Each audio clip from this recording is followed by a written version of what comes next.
At the start of what seemed like just another evening at the Blue Heron, one of those fancy restaurants along Chicago's Michigan Avenue, the whole place buzzed with hushed conversations and the quiet clink of silverware.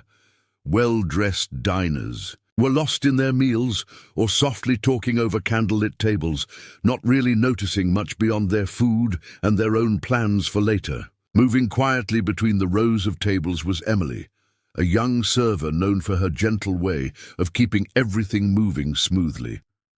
Most days, she was barely noticed by the people she served, but she was always busy, balancing this job at night, with her classes during the day, and making plans in her head for a future that sometimes felt too far away.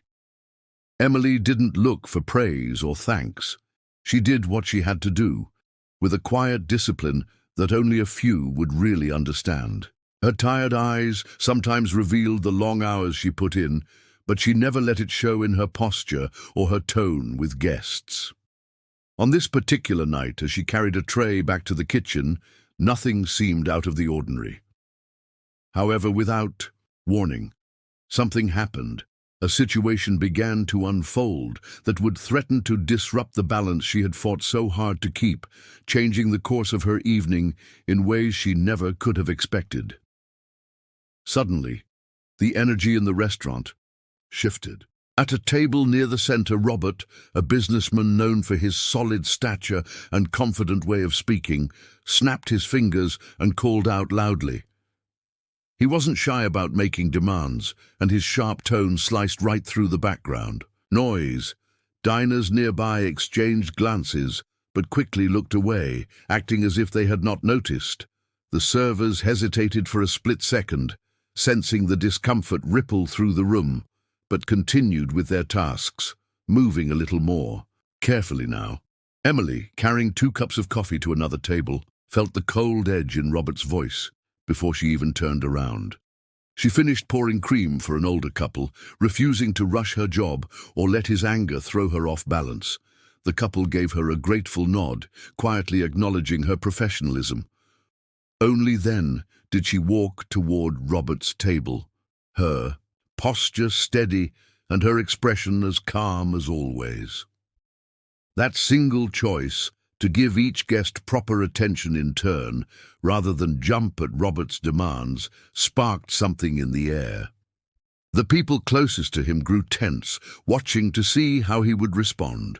Others pretended to be lost in their meals, but almost everyone was now paying attention, waiting for what might happen next. Back in the kitchen, Emily paused by the stainless steel counter, trying to steady her nerves. She could still feel Robert's stare burning into her, his impatience practically following her through the swinging doors. She took a slow breath, reminding herself why she showed up every night, why she worked so hard to hold her head high, no matter who sat in the dining room. Robert's attitude wasn't anything new. She'd dealt with people like him before.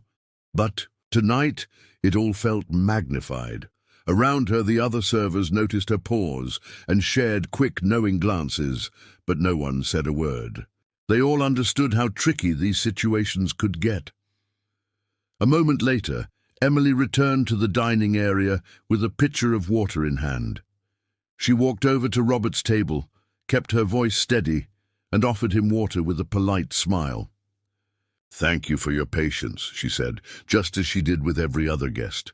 Robert didn't bother to look up, letting out a loud sigh and making a sarcastic remark about slow service, loud enough for people nearby to hear. A couple of customers shifted in their seats. The cheerful hum of conversation in the restaurant faded a little, replaced by a tense quiet, as if everyone was bracing themselves for whatever was about to happen. With each new jab from Robert, the tension inside the Blue Heron grew heavier, hanging over every table. Even those guests who usually lost themselves in their wine or their phone screens were now glancing over, noticing that the atmosphere had shifted. Robert, emboldened by the attention, let out a cruel comment, this time crossing a clear line. With a racist remark that cut through the restaurant's dull buzz, conversations came to a stop. For a split second, Emily felt as though the world had paused. Every face in the room was turned toward her, their expressions a mix of shock, worry, and for a few, quiet support. Emily stood still, her tray balanced neatly in her left hand. She had grown up hearing stories about moments like this, but nothing could prepare her for the chill in the air or the stares pressing in from all sides. She looked at Robert, nodded once with calm that surprised even herself, and then looked around at the other diners.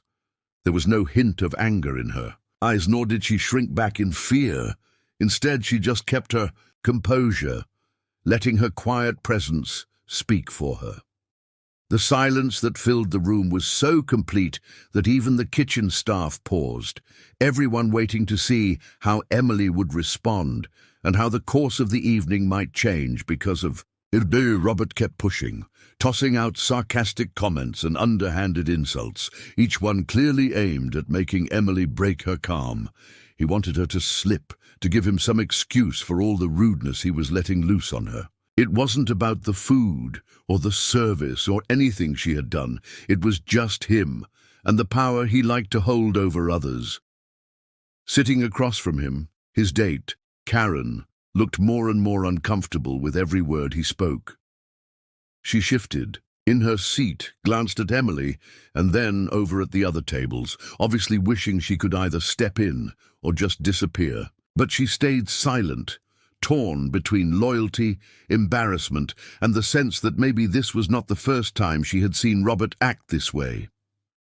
Emily remembered what her mother always said: "Never let anyone decide your worth." So she slipped her notepad into her apron pocket, straightened up, and faced Robert without any sign of anger.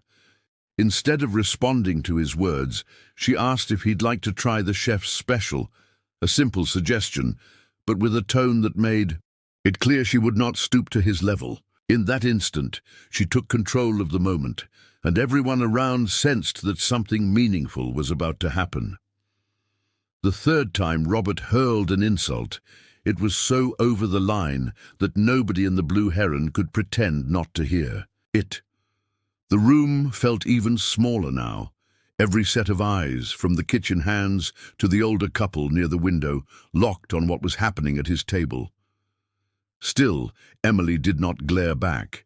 Instead, she looked at him with a quiet calm, showing no anger. It was almost like she was saying without words that she had seen this kind of person before and knew she did not need to trade hurt for hurt to make her point.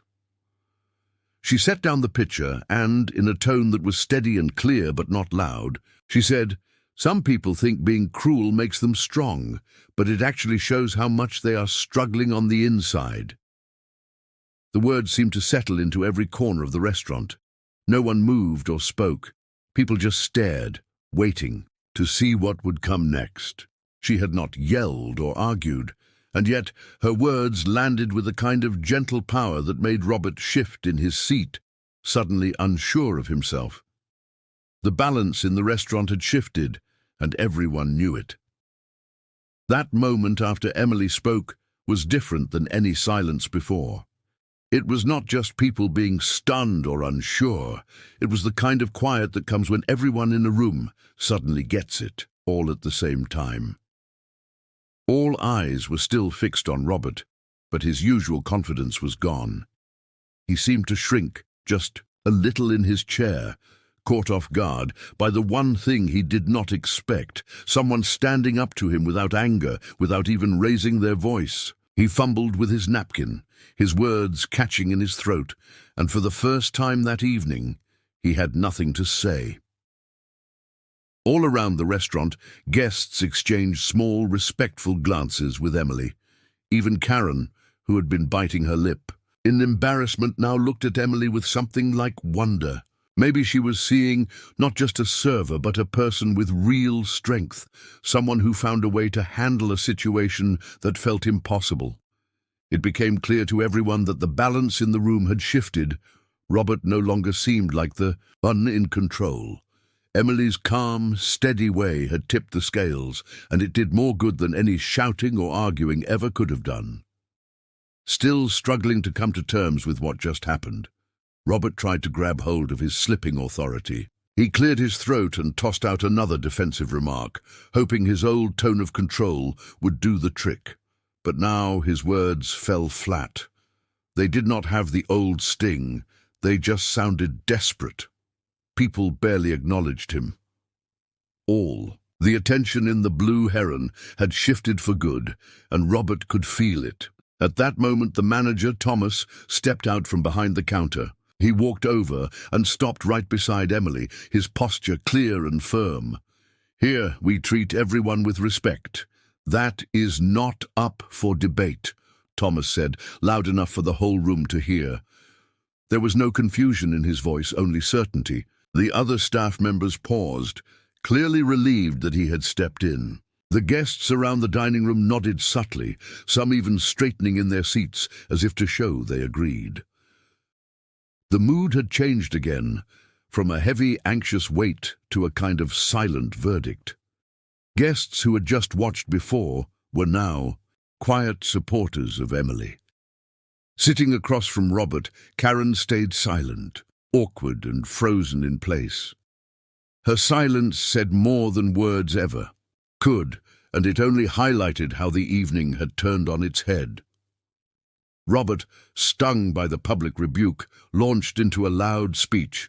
He called out the entire restaurant for being hypocrites, twisting things to make it sound like he was the real victim.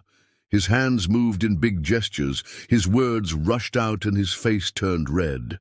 But now, instead of gaining sympathy, his outburst just made his isolation more obvious. No one in the room backed him up. Thomas, the manager, stood his ground next to Emily, and the regulars at the tables kept their eyes on Robert, but not with approval, just with a kind of patience, like they were waiting to see if he would finally be quiet. Emily did not flinch. She waited for him to finish, then looked him in the eye. "It takes courage to be kind when it would be easier not to," she said, her voice quiet but clear enough for everyone to hear.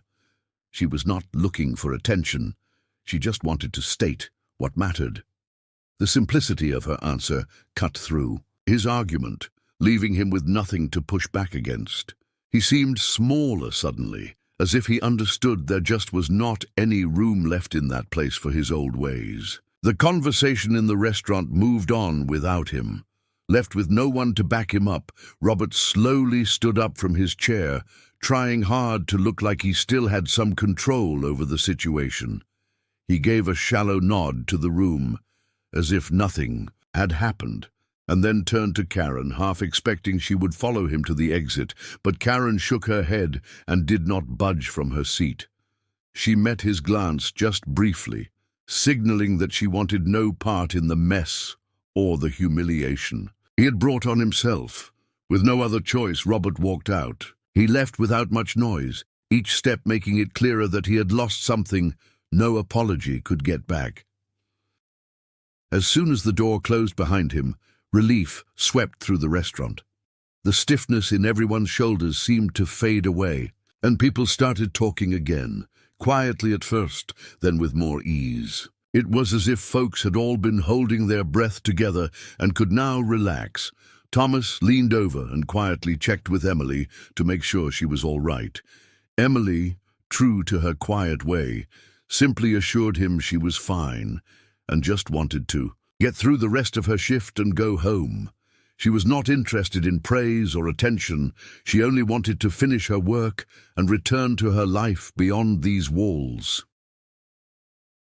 The evening slowly returned to normal, but what had happened was not forgotten. A few regulars waited for a quiet moment and then stopped by Emily's station, dropping a kind word or a simple thank you along with their checks. Several left tips that were much more than usual, some folded in the corner of a receipt, others tucked under a cup. It was not about the money, though. Money, the real gift, was the quiet respect in their voices and the way they looked at her, as if she had given everyone a lesson in how to carry yourself, even when things get rough. Emily did not pretend it was nothing, but she did not linger on it either. She just nodded, smiled, and moved on with her work as always. A while later, Karen found her way to the bar, where Emily was refilling a glass of water. She stopped, uncertain at first, and then spoke up. "I'm sorry I didn't say anything before. I should have." Emily paused, looked at her and said, "Sometimes it's hard to know what to do, but owning up to it now is a good start." They shared a brief, honest look, one that said maybe, the next time, things might go a little differently for both of them. When the last customers left and the kitchen lights dimmed, Emily felt the events of the night settle in her bones. There was no rush of pride or sense of winning. If anything, she felt a new kind of responsibility, one she had never expected from a simple Thursday shift. Slipping her light jacket over her shoulders, she headed toward the back exit, wanting to avoid the bright lights and busy sidewalks out front. The night air behind the restaurant was cool and quiet, the kind of stillness that usually helped her unwind. She started to breathe easier, hoping to let the emotions of the evening pass through her just for a minute. Her phone buzzed before she even reached her car. It was a message from her best friend, Olivia. "Hey, Em, are you okay? There's a video of what happened at the Blue Heron all over Instagram and TikTok. People are talking about you." Emily's stomach dropped. She had not even realized someone might have filmed the drama, let alone shared it. Now, judging from Olivia's texts and the notifications lighting up her screen, perfect strangers were sharing her story everywhere.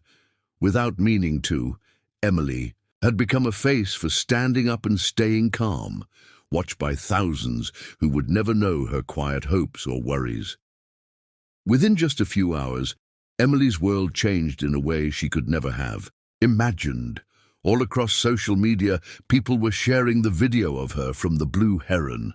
The comments flooded in, all praising her for how she handled herself and refusing to be pushed around. There were likes, reposts, and so many messages from strangers telling her she had given them hope or that her calm had inspired them. Her friend Olivia kept sending her screenshots, showing that even big accounts were sharing her story. Emily watched her phone light up, the notifications impossible to keep up with, and she realized the story had grown far beyond her small town and her quiet life. But even as the attention grew, Emily felt strange about the whole thing. She had not tried to stand out or become any kind of public figure. She had just done what she believed was right in the moment.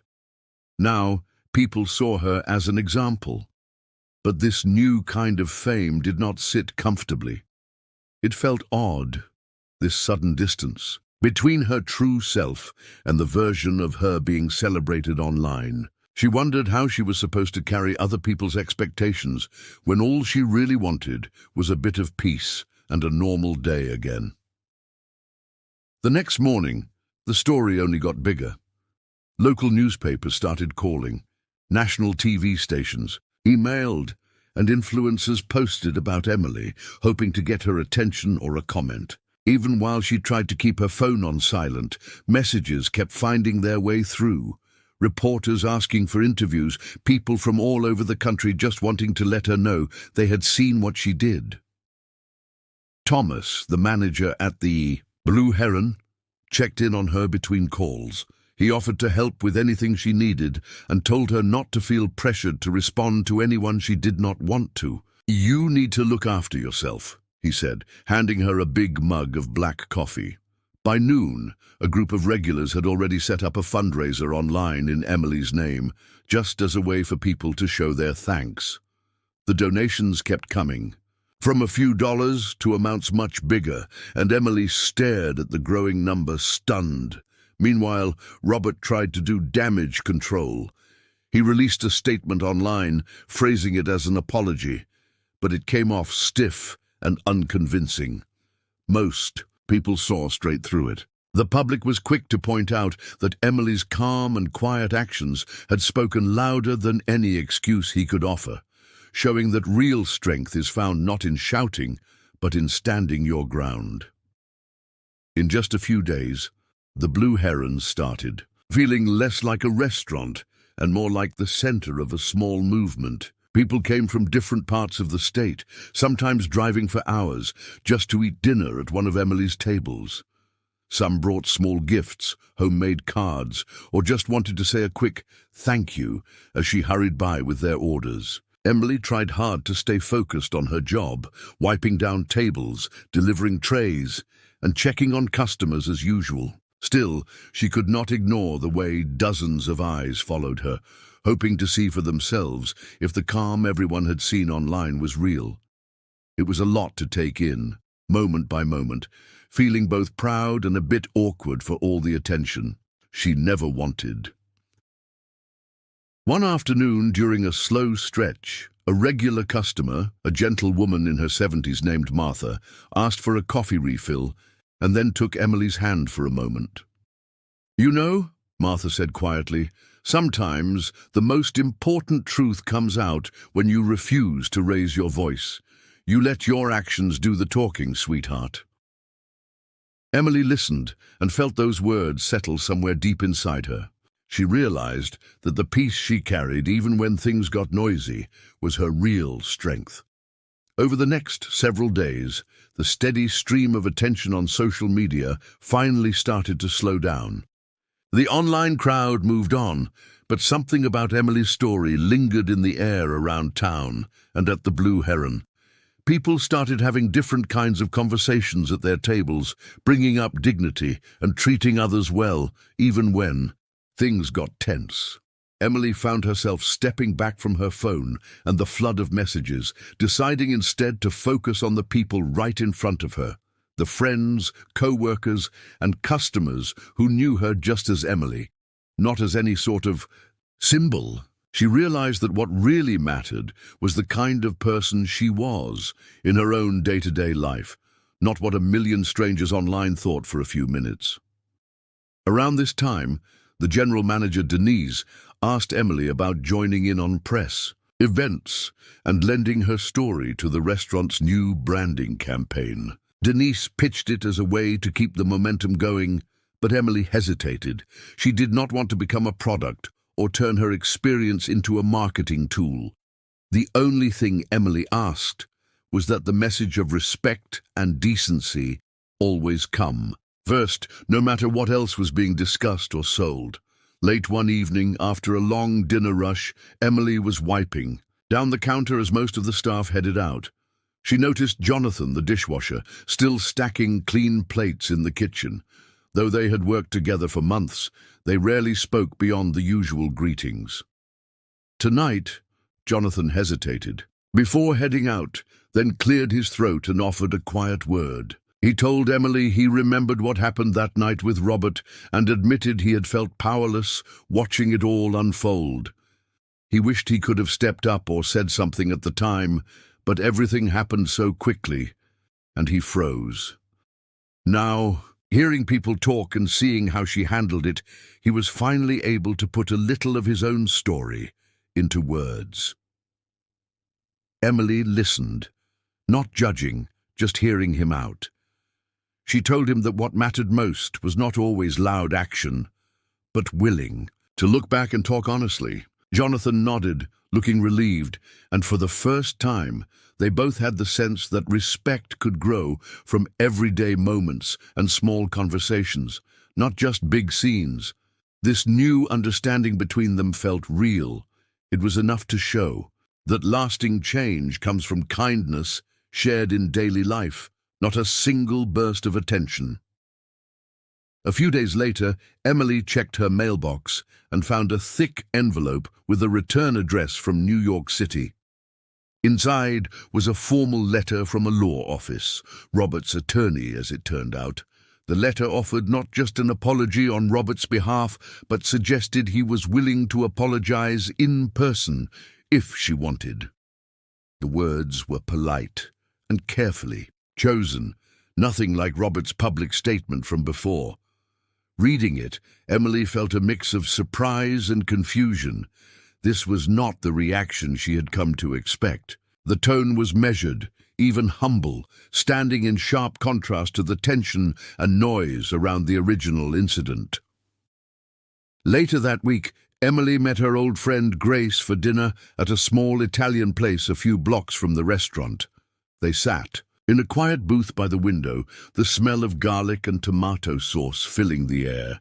Emily told Grace about the letter. They talked about what it meant, and Emily realized that, whatever her answer, she did not need permission or forgiveness from Robert to move on. The experience had changed her, but it had also taught her what she would and would not accept. More than anything, she could set her own boundaries now, and that was her first step forward. As the months went by, the initial buzz faded into everyday life, and the whole incident became more of a memory for most people. But for Emily, the impact was far from over. One afternoon, Thomas approached her with some unexpected news. The restaurant had received word from a local foundation. A generous, anonymous donation had been made, and the donor specifically asked that it fund scholarships for teens in their neighborhood, all in Emily's name. There was no doubt that this gift had roots in what happened at the Blue Heron, though Emily never figured out who actually sent it. She figured it did not matter much if it was inspired by guilt or a true wish to make things better. What mattered was the new opportunities it would create for young people who needed them. Emily reflected on how far things had come. She realized her choice to stay calm and keep her dignity during a difficult moment had set something real into motion. There were kids now who, because of a small act in a restaurant, would go to college or learn a trade. These were lives she would never meet, but her actions had quietly reached them. It reminded her one person's response, even in silence, can ripple outward and become something much bigger. Emily never went looking for attention, but when the staff at the community center reached out, she felt it was right to say yes. The center, now able to offer new programs because of the scholarship fund, wanted her to talk to a group of local teens who came in after school. On a Thursday evening, she settled into a folding chair in the gym, surrounded by expectant faces. As she began to tell her story, Emily kept her words simple.